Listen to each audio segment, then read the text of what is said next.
চাঁদকে রে। আসসালামু আলাইকুম রহমতুল্লাহ।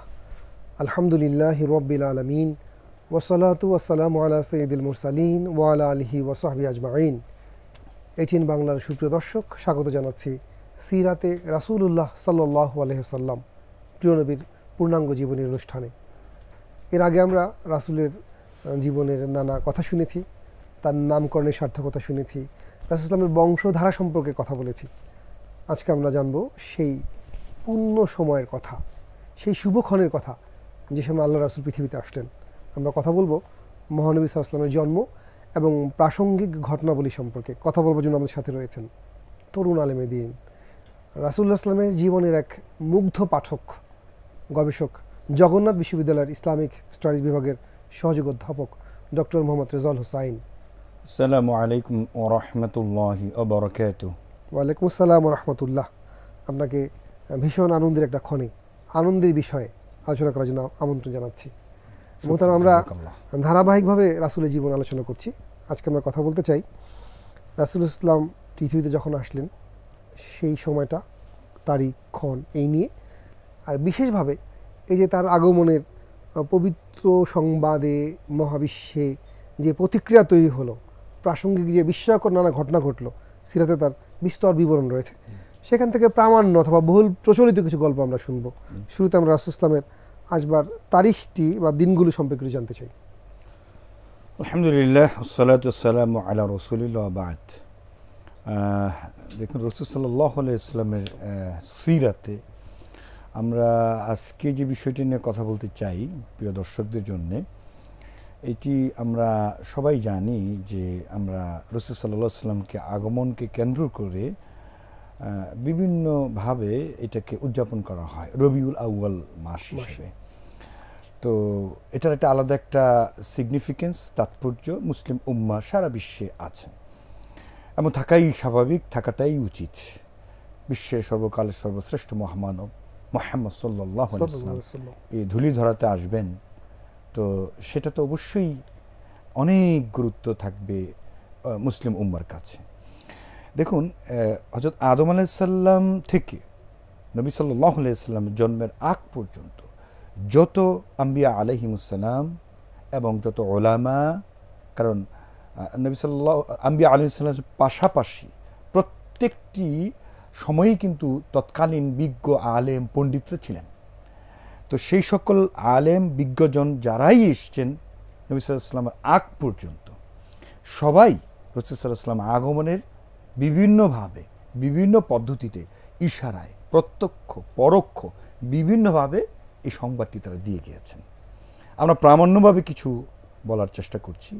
প্রথমে যেটা বলবো সেটা হচ্ছে যে আমরা জানি যে ইব্রাহিম আলাইহিস সালাম এবং তার পিতৃ সন্তান ইসমাইল আলাইহিস সালাম, যখন তারা কাবা ঘর পুনর্নির্মাণ করা হচ্ছিল, হযরত জিবরাইল আলাইহিস সালামের ইশারায় যে কোন স্থানে কাবা হবে, সেখানে পিতা পুত্র মিলে যখন এই কাবা নির্মাণ চলছিল এবং নির্মাণ শেষ হলো, আমরা জানি সেই ঐতিহাসিক সেই ঘটনাগুলি, এবং সেখানে এই কাবা নির্মাণ বা পুনর্নির্মাণ শেষে তারা দুজন মিলে, পিতা পুত্র মিলে একটা দোয়া করেছিলেন। সেই দোয়ার মধ্যে মুহাম্মদ সাল্লাল্লাহু আলাইহি ওয়াসাল্লাম আসার, আগমনের, এবং সেটা যে বনু ইসমাইল থেকে আসবেন সেটারই একটা পূর্বাভাস এটা কোরআনের আয়াতের মধ্যে আমরা পাই। যেমন আল্লাহ তাআলা এই আয়াতটি কোট করেছেন এভাবে, রব্বানা ওয়াবআস ফীহিম রাসূলাম মিনহুম ইয়াতলু আলাইহিম আয়াতিকা ওয়া ইউআল্লিমুহুমুল কিতাবা ওয়াল হিকমা ওয়া ইউযাক্কিহিম ইন্নাকা আনতাল আজিজুল হাকিম। দেখুন, এই আয়াতটি প্রায় ৩-৪ জায়গায় আল্লাহ তাআলা কোরআনে বলেছেন, সূরা জুমাতে এসছে। তো ওই আয়াতে ঠিক এইভাবে করে দোয়া আকারে কিন্তু আসেনি। পার্থক্যটা কেন দেখুন, এখানে পিতা পুত্র কাবা ঘর পুনর্নির্মাণ শেষ করে আল্লাহর কাছে দোয়া করছিলেন, ইয়া রব, হে আল্লাহ, আপনি আমাদের, অর্থাৎ আমাদের এই মক্কার মধ্য থেকে এমন একজন অবা আসফিহিম রসুলান, এমন একজন রসুল আপনি প্রেরণ করুন যে রসুল কি করবে, 4টি কাজ করবেন। তার একটি হলো যে তারা কোরআন মানে কিতাব তেলাওয়াত করে শোনাবেন, তারপর অধিকতর কিতাবের জ্ঞান তিনি দীক্ষা দিবেন, সে অনুপাতে তাদেরকে তাজকিয়া করবেন, উন্নয়ন করবেন, তাদেরকে বিজ্ঞান প্রজ্ঞা তাদেরকে শেখাবেন। এই 4টি কাজ সে রসুল করবেন। এমন একজন রসুলকে এই জনপদের জন্য ইয়া রব আপনি প্রেরণ করুন। এটা ইব্রাহিম আলাইহিসসালাম এবং ইসমাইল আলাইহিসসালাম তারা দুজন পিতাপুত্র মিলে এই দোয়া আল্লাহ তাআলা করেছেন এবং নিশ্চিতভাবে সেই দোয়া আল্লাহ তাআলা কবুল করলেন। এবং আল্লাহ তাআলা অন্যান্য যে আরও একাধিক আয়াতে, মানে একাধিক জায়গায় একই রকম আয়াত নাজিল করলেন, সেখানে কিন্তু এই কথাটি বলে হুয়াল্লাযী বাআসা ফিল উম্মিয়িনা রাসূলাম মিনহুম ইয়াতলু আলাইহিম আয়াতি। দেখেন ইলা আখিল আয়া, এই আয়াতগুলি এবং অন্য আয়াতেও এই যে এমন রসুল উম্মিদের মধ্য থেকে আল্লাহ তাআলা পাঠালেন যিনি এই 4টা কাজ করবেন। অর্থাৎ মোটামুটি রাসূল সাল্লাল্লাহু আলাইহি ওয়াসাল্লাম যে পৃথিবীতে আসলেন তার এই উম্মাকে নিয়ে এই 4টি কাজ বা এজেন্ডা আল্লাহ তাআলা দিয়ে দিলেন। যেই 4টি কাজের এজেন্ডা সহকারে যে রসুল আসবেন এটি দোয়া করে গেলেন ইব্রাহিম আলাইহিসসালাম এবং তার পুত্র ইসমাইল আলাইহিসসালাম, এবং সেই বংশের পরম্পরাই বনু ইসমাইলে আল্লাহ তাআলা আল্লাহ রাসূল সাল্লাল্লাহু আলাইহি ওয়াসাল্লামকে পাঠালেন। দেখুন তাহলে এই আয়াতের মধ্যে, এই ঘটনার মধ্যে কিন্তু আল্লাহ রাসূল সাল্লাল্লাহু আলাইহি ওয়াসাল্লাম পৃথিবীতে যে আসবেন সেটা পূর্বাভাস আমরা এই দোয়ার মধ্যে দিয়ে পেয়ে গেলাম, কোরআন সেটা সাক্ষ্য দিল। এবার আসুন দ্বিতীয় যে ঘটনা, ইয়েমেনের বাদশাহ, তার নাম তুব্বা হিমাইরি নামে বিখ্যাত, তিনি একবার মক্কা এসেছিলেন। তিনি খুব রাগ করলেন, কারণ মক্কাবাসীরা কাবাকে ঘিরে এবং অনেক প্রতিমা তারা পূজা অর্চনা করত, এত ব্যতিব্যস্ত ছিল। এই তুব্বা হিমাইরি এমন শক্তিশালী ক্ষমতাবান একজন বাদশাহ তাকে পাত্তা দিচ্ছিল না, এবং তাকে যে অভ্যর্থনা করা হবে সেই দিকে তাদের কোনো মনোযোগ ছিল না। এতে অত্যন্ত ক্রোধান্বিত হলেন এই তুব্বা হিমাইরি। তিনি প্রথমে ঘোষণা করলেন যে এই কাবা ঘরকে গুড়িয়ে দেওয়া হোক, এটা আমরা গুড়িয়ে দেব, কারণ এটার কারণে আমাদেরকে কোনো অভ্যর্থনা করা হলো না, যথাযোগ্য সম্মান করা হলো না, সুতরাং সেই কাবাকে ধ্বংস করে দেওয়া হবে। তো এই তুব্বা হিমাইরির তার এই যে দল ছিল, তার যে বাহিনী ছিল, তার মধ্যে বেশ কিছু আলেম ছিলেন। তারা তাকে পরামর্শ করলেন যে বাদশাহ আপনি কাজটি করবেন না, কারণ এই কাবাঘর যারা ধ্বংস করার চেষ্টা করবে তারা নিজেরাই কিন্তু ধ্বংস পতিত হয়। এটা আল্লাহর ঘর, এটা সব প্রথম ঘর, সুতরাং এইটি আপনি এই কাজটি করবেন না। তো তুব্বা হিমাইরি তার সভাসদদের আলেমের কথা শুনলেন। তখন তিনি বললেন আচ্ছা ঠিক আছে, তাহলে ওই কাবাঘরে যেসব মূর্তি পূজা অর্চনা করছে সেগুলোকে ভেঙে গুড়িয়ে দিই। তখন তারা বলল যে না, এই কাজটিও আপনি করবেন না। এই জন্য করবেন না যে কারণ এই সকল প্রতিমাগুলো, এই সকল যেসব মূর্তিগুলি আছে এগুলাকে ভেঙে চুরে চুরমার করার জন্য একজন রসুল আসবেন, আল্লাহ তাআলা পাঠাবেন, যিনি এই কাজটি করবেন। তখন তিনি সেখান থেকে বিরত থাকলেন। তখন তিনি বললেন যে আচ্ছা ঠিক আছে, তাহলে এক কাজ করি, তাহলে ওখানে যারা আছে এই কোরাইশের যারা এই দায়িত্ব তারা সকলকে হত্যা করে ফেলি। তখন আলেমরা বললেন যে না বাদশাহ এই কাজটিও করবেন না, যদি আপনি এই কাজটি করেন তাহলে আমাদের জ্ঞান অনুযায়ী পূর্বপর যে আসমানি কিতাবের যে তথ্য সে অনুযায়ী যে রসুল আসবেন কার কাছ থেকে আসবেন, কোন বংশ থেকে আসবেন, আপনি যদি একেবারে বংশশুদ্ধ সকলকে হত্যা করে ফেলেন তাহলে সেই রসুল তো আসতে পারবে না। তো সেই কাছ থেকেও তাহলে তিনি বিরত থাকলেন। তাহলে তিনি কি করলেন, তিনি বলে তাহলে আমি কি করব, তিনি পরামর্শ চাইলেন তার সভাসদ আলেমদের কাছে। বললেন যে তাহলে আপনি একটা কাজ করুন, এই কাবা ঘরকে আপনি তাওয়াফ করুন। এবং ওই দিন তিনি স্বপ্নে আদিষ্ট হলেন যে কাবা ঘরের গিলাফ তিনি লাগাচ্ছেন। এবং ইন্টারেস্টিং তথ্য হলো মোহতারাম যে এই কাবা ঘরের প্রথম যে গিলাফ যে সেটার ব্যাপারে বলা হয়েছে আউয়াল মান কাসাল কাবাত আত-তুব্বাল হুমাইর, তিনি প্রথম এই কাবা ঘরের স্বপ্নে আদিষ্ট গিলাফ করলেন। এরপর আলেমদের কাছ থেকে তিনি রাসূল সাল্লাল্লাহু আলাইহি ওয়াসাল্লাম আসার আগমনের সেই তথ্য তাদের কাছ থেকে জানলেন। এবং এক অবচেতনভাবে বলা চলে এই তুব্বা হিমাইরি ইয়েমেনের বাদশাহ তিনি রাসূল সাল্লাল্লাহু আলাইহি ওয়াসাল্লামের আগাম একটা হুব্বে রসুলের একটা প্রেমাসক্তে উনি পড়ে গেলেন। তিনি মদিনায় সেখানে গেলেন। মদিনায় গেলে আইয়ুব আল আনসারি যেখানটায় যে ঘর সেই জায়গাটায় সেই জায়গাটা তিনি কিনে ফেললেন। মসজিদে নববী যেখানে নবী সাল্লাল্লাহু আলাইহি ওয়াসাল্লাম যেখানে প্রতিষ্ঠা করবেন সেই জায়গাটা কিনে ফেললেন। কিনে আইয়ুব আল আনসারী তাদের কাছে তিনি এটি দান করে দিলেন। মানে আইয়ুব আল আনসারী ছিলেন না, তাদের পূর্বপুরুষ তাদের কাছে দিলেন। পরম্পরায় তারা তখন এই আইয়ুব আল আনসারী পর্যন্ত রাসূল সাল্লাল্লাহু আলাইহি ওয়াসাল্লাম পর্যন্ত এটা ঠেকেছে।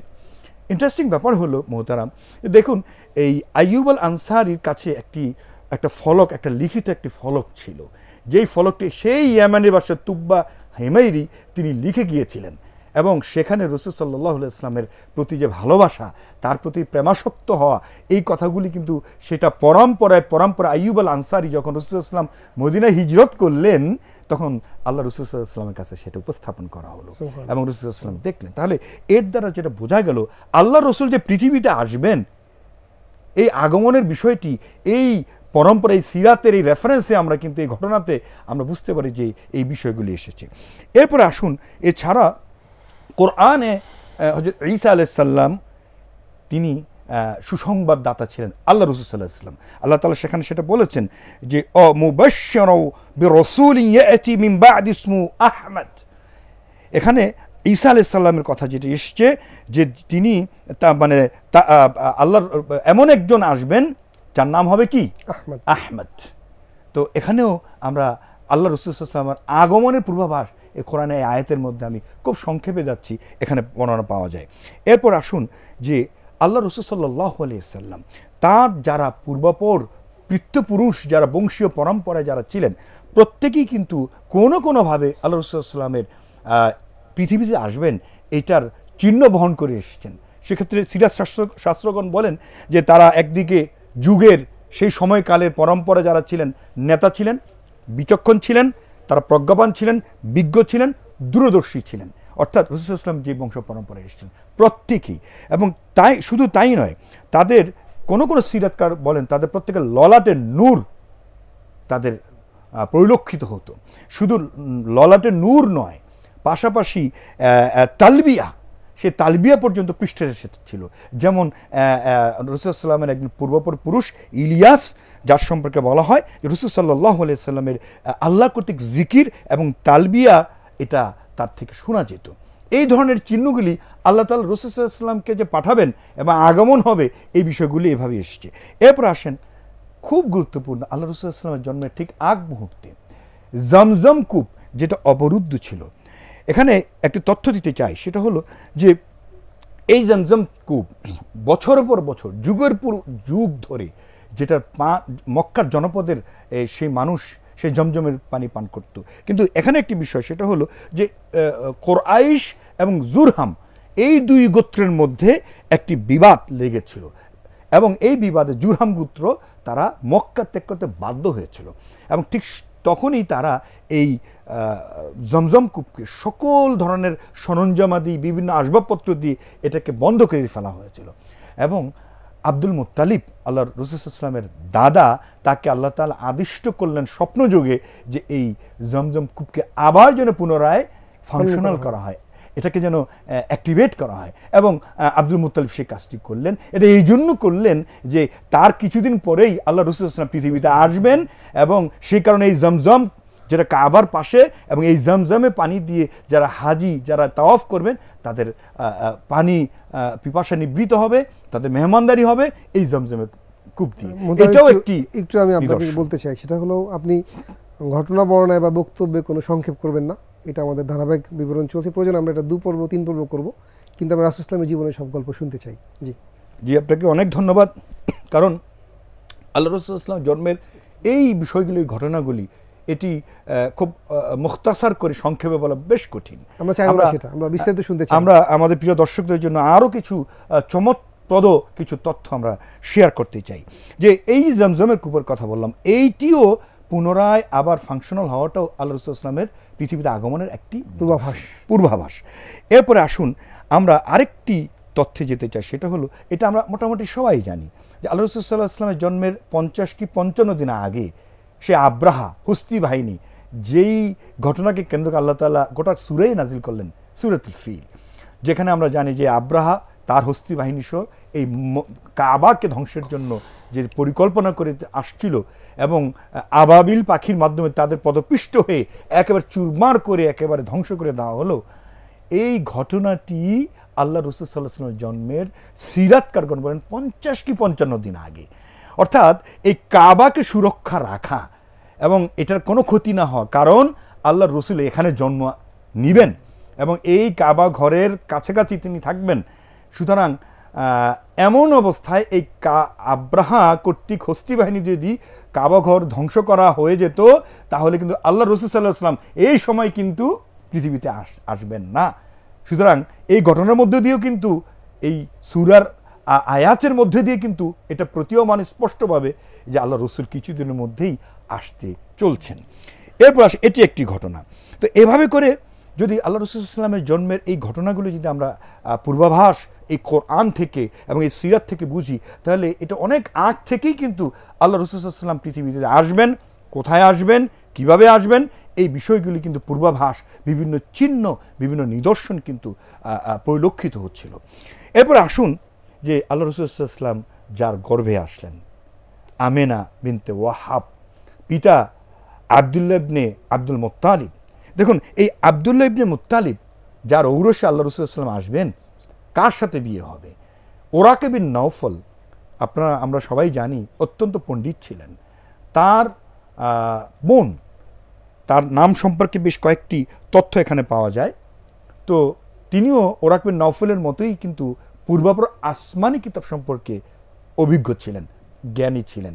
তিনি জানতেন একজন রসুল আসবেন। তো তিনি আব্দুল্লাহকে সরাসরি তাকে বিয়ের প্রস্তাব দিলেন, বিনিময়ে অনেক পশু পর্যন্ত দেওয়ার প্রস্তাবনা দেওয়া হলো। কিন্তু আব্দুল্লাহ বললেন যে আমার এই বিয়ের সিদ্ধান্ত আমার পিতা আব্দুল মুত্তালিব নেবেন, এখানে আমার কোনো বক্তব্য নেই। যথারীতি আব্দুল মুত্তালিব তিনি তার ছেলেকে অর্থাৎ আব্দুল্লাহকে বিয়ে করালেন আমেনা বিনতে ওয়াহাব। কারণ এখানে একটি চমৎকার ঘটনা রয়েছে। সেখানে এক সিরাতকার বলছেন যে আব্দুল মুত্তালিব তিনি ইয়েমেনে গিয়েছিলেন, সেখানে এক বিশিষ্ট এক পণ্ডিতের সাথে তার সাক্ষাৎ হয়েছিল। তিনি বলেছেন যে তুমি কি ভাগ্য জানতে চাও? আব্দুল মুত্তালিব বলছে, হ্যাঁ, আমার পরম্পরা কি আছে একটু বলুন তো দেখি, আপনি তো পণ্ডিত। তখন তিনি বললেন যে আমি দেখতে পাচ্ছি তোমার পরম্পরায় এমন একজন ব্যক্তির আভাস যে হতে পারে পৃথিবীর সর্বকালে সর্বশ্রেষ্ঠ মহামানব। এই ঘটনার কিছু দিন পরেই তিনি আব্দুল্লাহর সাথে আমেনা বিনতে ওয়াহাবের বিয়ের ব্যবস্থা করলেন। যখন বিয়ে হয়ে গেল, আল্লাহ রসুল সাল্লাল্লাহু আলাইহি ওয়াসাল্লাম যখন গর্ভে চলে আসতেন এবং মা আমেনা যখন তিনি অন্তঃসত্ত্বা হলেন, তখন যে ঘটনাটি ওই মহিলার সাথে আবার আব্দুল্লাহ সাক্ষাৎ হলো। অর্থাৎ যার মাধ্যমে তিনি বিয়ের প্রস্তাব পেয়েছিলেন, অনেক উপহার উপঢৌকনের প্রস্তাব পেয়েছিলেন, যিনি খ্রিস্ট ধর্ম সম্পর্কে যথেষ্ট পণ্ডিত ছিলেন, ওরাকে বিন নওফলের বোন ছিলেন। তো আব্দুল্লাহ খুব মজা করে বলছিলেন, তুমি তো এখন আমাকে বিয়ের কথা বলছো না। তখন তিনি বলছেন যে বিয়ের আগে আব্দুল্লাহ তোমার কাছে যে নূর দেখতে পেয়েছিল আল্লাহতে, সেটি এখন আমি আর দেখছি না। আল্লাহু আকবার। তাহলে এই ঘটনা দ্বারা এটা বোঝা যায় এবং সিরাতকারগণ বলছেন যে আল্লাহর রসুল তখন ইতিমধ্যে মা আমিনার গর্ভে কিন্তু চলে এসেছেন।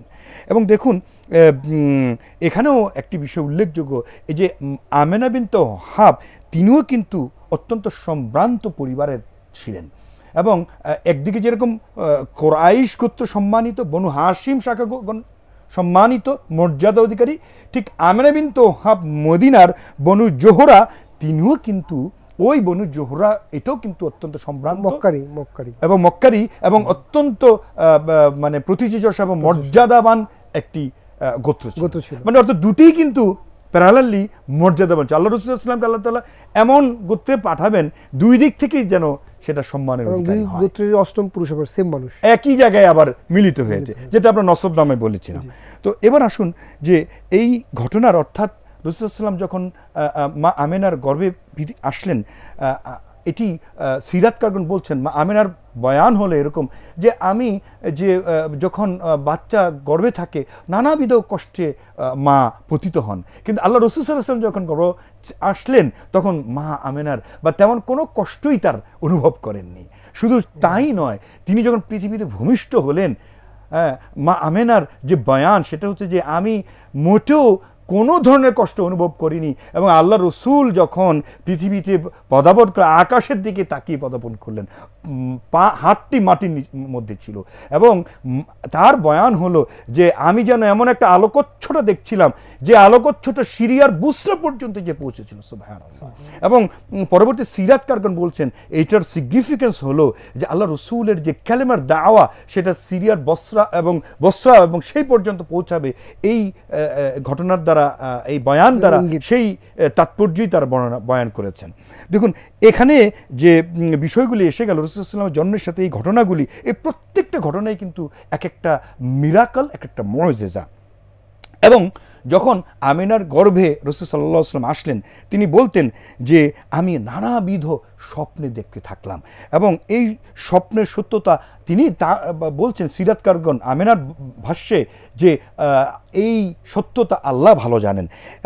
এক স্বপ্নে তিনি বলছেন যে তাকে বলা হচ্ছে তুমি এমন একজন শ্রেষ্ঠ মানবকে গর্ভে ধারণ করছো যার জন্ম হবে, এবং তুমি বলবে তার জন্য যে একক স্রষ্টার কাছে সকল ধরনের হিংসা থেকে আশ্রয় প্রার্থনা করছি, এবং তার নাম রাখবে মুহাম্মদ। এবং মজার ব্যাপার হলো যখন আল্লাহ তাআলা রাসূলুল্লাহ সাল্লাল্লাহু আলাইহি ওয়াসাল্লাম পৃথিবীতে পাঠালেন, ভূমিষ্ঠ হলেন, আব্দুল মুত্তালিব দাদাকে যখন সংবাদ দেওয়া হলো এই স্বপ্নের কথা, মা আমেনা তাকে বললেন। বলার পর আব্দুল মুত্তালিব তার স্বপ্ন অনুযায়ী সিরাতকার বলছেন তার নাম মুহাম্মদ অথবা আহমদ রাখা হলো। এবং আরও একটি স্বপ্ন আরেকদিন তিনি দেখলেন, এটিও আরেকটি মুআজিজার মতো। সেটি হলো যে তার শরীর থেকে যেন আমেনা বলছেন যে একটি আলোকচ্ছটা বের হচ্ছিল, এবং সেই আলোকচ্ছটা এত দূর যাচ্ছিল, যেটা সিরাতকারগণ সিরার বসরার কথা বলছেন। তাহলে এটিও আরেকটি খুব গুরুত্বপূর্ণ। এবার আসুন যে এই যে আল্লাহ রাসূল সাল্লাল্লাহু আলাইহি ওয়াসাল্লাম মা আমিনার গর্ভে আসলেন, এই ধরনের মিরাকল ঘটলো, এবং এরপর আল্লাহ রাসূল সাল্লাল্লাহু আলাইহি ওয়াসাল্লাম পৃথিবীতে জন্ম নিলেন, এই জন্মসাল যেই প্রশ্নটি আপনি শুরুতে করেছেন, আমি সেই উত্তরে এখন আসছি। না মুহতারাম, আমরা জন্মসাল নিয়ে পরের একটা পর্বে কথা বলতে চাই ইনশাআল্লাহ, আল্লাহ তৌফিক দান করেন। আমরা যেই প্রাসঙ্গিক ঘটনাগুলো শুনেছি আমি মুগ্ধ হয়েছি, এবং সুপ্রিয় দর্শক আপনারা নিশ্চয়ই রাসূলুল্লাহ সাল্লাল্লাহু আলাইহি ওয়াসাল্লামের আগমনের যে পূর্বাভাসমূলক ঘটনাগুলো শুনেছেন, আপনারা নিশ্চয়ই মুগ্ধ হয়েছেন।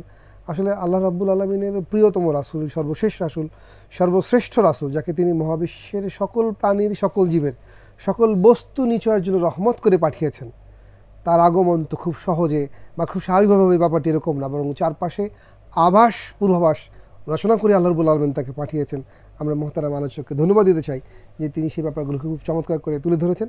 আমরা পরের পর্বে রাসূলুল্লাহ সাল্লাল্লাহু আলাইহি ওয়াসাল্লামের জন্ম তারিখ, সন এবং প্রাসঙ্গিক অন্যান্য ঘটনাগুলো শুনবার আমন্ত্রণ জানিয়ে শেষ করছি। ওয়াসসালামু আলাইকুম ওয়া রাহমাতুল্লাহি ওয়া বারাকাতুহু।